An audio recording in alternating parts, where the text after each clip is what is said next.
imibumbe 6 igiye kugaragara mu kirere cy'isi ikurikiranye.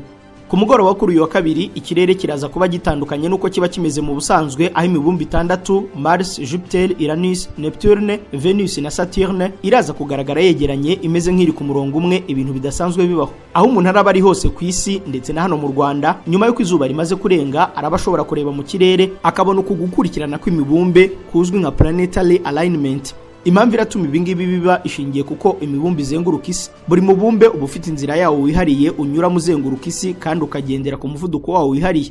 Urugero, iyi si dutuye ifata umwaka umwe kugira ngo izenguruke izuba, ariko Jupiter ari nawo mubumbe munini kurusha iyindi ifata imyaka 12 kugira ngo izenguruke izuba. Ni mu gihe wa Saturne umara imyaka igera kuri 29. Uranus na Neptune iri kure cyane y'izuba ifata imyaka 84 n'ijana kugira ngo ibizengurutse izuba. Iri tandukaniro mu bihe n'umuvuduko by'imibumbe bituma hari igihe kigera mu kuzenguruka kwayo tukabona imeze nkaho iringaniye ku murongo umwe yegeranye, ariko bikaba igihe gito kuko itayongera gusiganwa. Birumvikana ko bifata indi myaka myinshi kugira ngo ibintu nk'ibi byongere kubaho. Nubwo ariko muraza kubona ko iyi mibumbe isa nk'iteganye, mu by'ukuri siko biba bimeze uramutse ubirebeye nk'ahandi hatari ku isi. Igihe kiza rero cyo kureba ibi bihe bidasanzwe ni nyuma gato yo kurenga kw'izuba hagati ya saa 12 n'igice z'umugoroba na saa 3 n'igice z'ijoro.